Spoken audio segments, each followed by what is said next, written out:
जय हिंद दोस्तों, स्वागत है आपका मेरे चैनल अर्थ अराउंड 10 पर।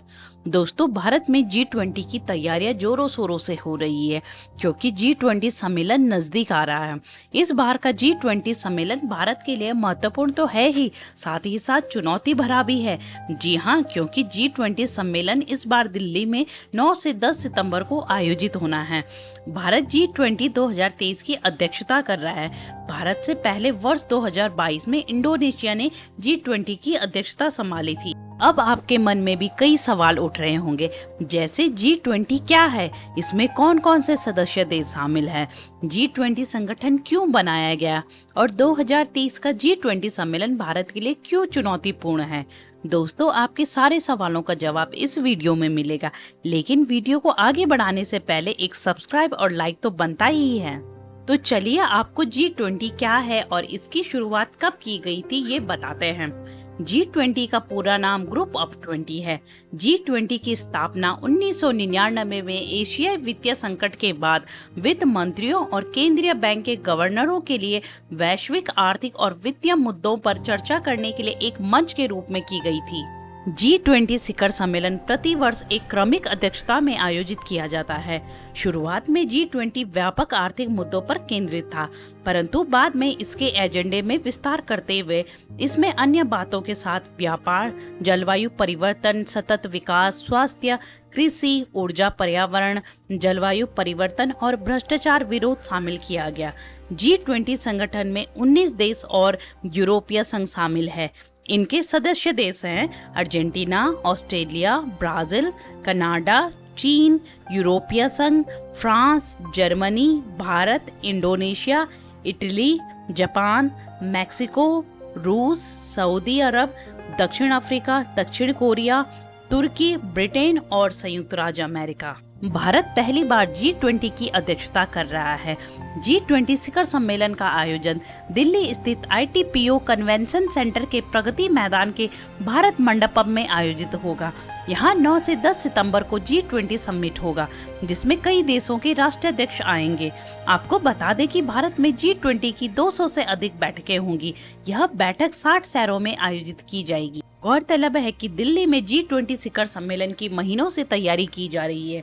सुरक्षा के लिए paramilitary force, reinforcement, national security guard, आतंकवादियों से लड़ने की ट्रेनिंग, VVIP की सुरक्षा और लोगों को बचाना शामिल है। प्रधानमंत्री नरेंद्र मोदी ने भारत में होने वाले G20 की बैठक को ऐतिहासिक बताया है।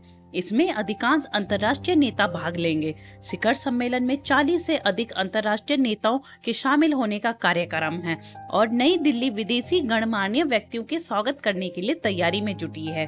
अब हम बात करते हैं कि G20 समिट के लिए भारत ने किन किन देशों को निमंत्रण दिया है और कौन है वो विशेष अतिथि जो भारत आ रहे हैं। G20 समिट के लिए देश की राजधानी दिल्ली पूरी तरीके से तैयार है। G20 शिखर सम्मेलन के लिए दिल्ली को बेहतरीन तरीके से सजाया गया है।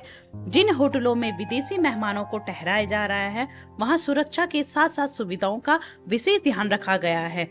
वहीं मेहमानों का स्वागत भी पारंपरिक तरीके से किया जाएगा। देश की राजधानी दिल्ली में होने वाले G20 शिखर सम्मेलन को लेकर सुरक्षा व्यवस्था भी चाक चौबंद है। दिल्ली की सुरक्षा में 45,000 जवान तैनात रहेंगे, जिसमें दिल्ली पुलिस और केंद्रीय बलों के भी जवान शामिल हैं। सबसे बड़ी बात यह है कि जवान अपनी वर्दी में नहीं बल्कि नीले रंग के सफारी सूट में नजर आएंगे।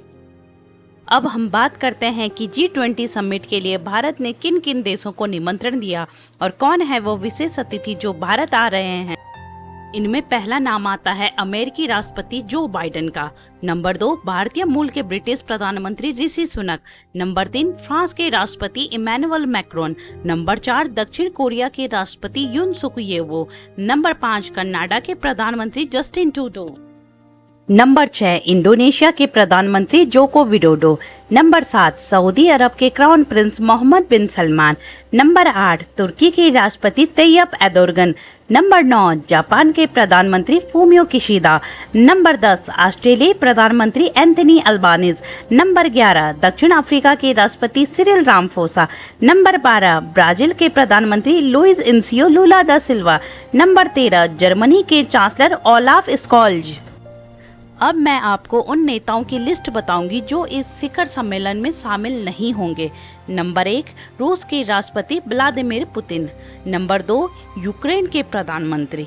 नंबर 3, चीन के प्रधानमंत्री शी जिनपिंग। मैक्सिकन राष्ट्रपति Andres Manuel Lopez Obrador.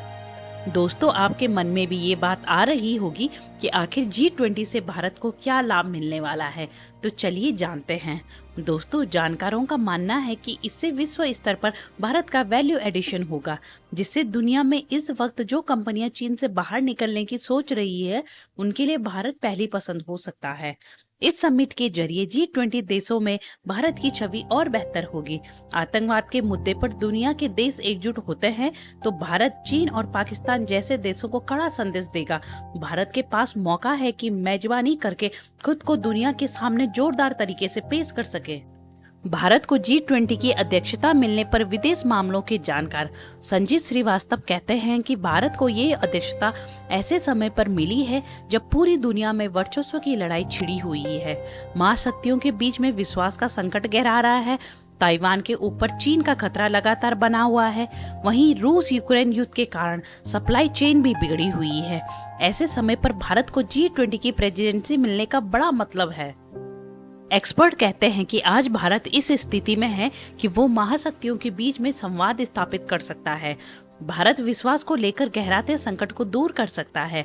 Expert का मानना है कि भारत को इसकी अध्यक्षता मिलने से भारत का वैल्यू एडिशन हुआ है।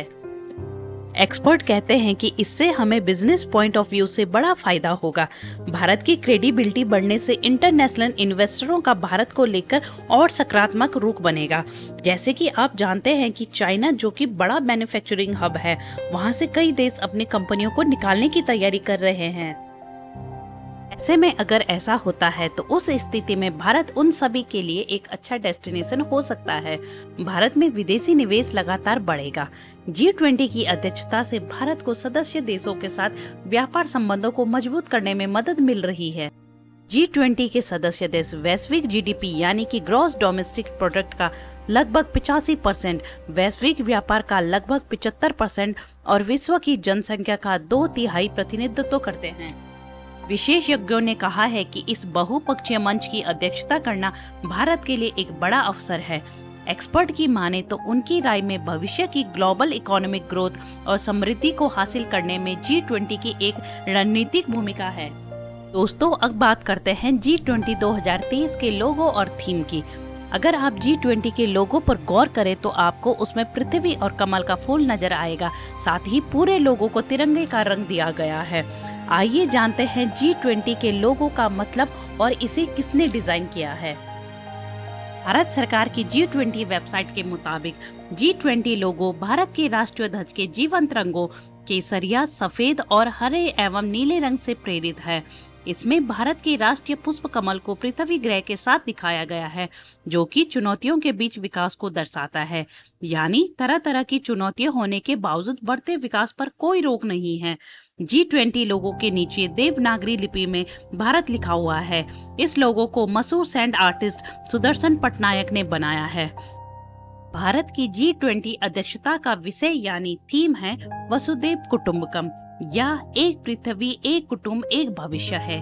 इसकी प्रेरणा महाउपनिषद के प्राचीन संस्कृत पाठ से ली गई है। यह थीम व्यक्तिगत जीवन शैली और राष्ट्रीय विकास दोनों स्तरों पर पर्यावरण की दृष्टि से संबंध को दर्शाती है। दोस्तों, एक भारतीय नागरिक होने के नाते हर कोई यही चाहेगा कि भारत को ऐसे ऐतिहासिक मौके मिलते रहें जिससे पूरे विश्व में भारत का परचम लहराता रहेगा। उम्मीद करती हूँ कि ये वीडियो आपको पसंद आई होगी।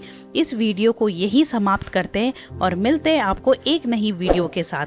जाने से पहले चैनल को सब्सक्राइब जरूर करके जाना और बेल आइकन दबाना मत भूलना।